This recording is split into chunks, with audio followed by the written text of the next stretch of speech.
السلام عليكم ورحمة الله تعالى وبركاته.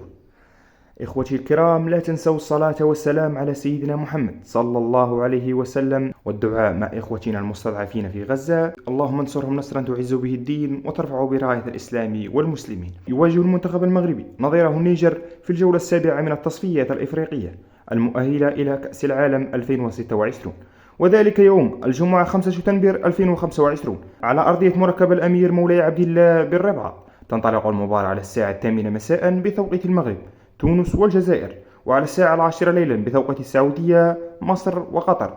وتنقل المباراة مباشرة عبر قناة CCS السعودية 2 HD، وعلى قناة الرياضية المغربية HD 3. ولو وصلتي لهنا ما تنساش الاعجاب بالفيديو والاشتراك في القناة وتفعيل زر الجرس ليصلكم كل جديدنا.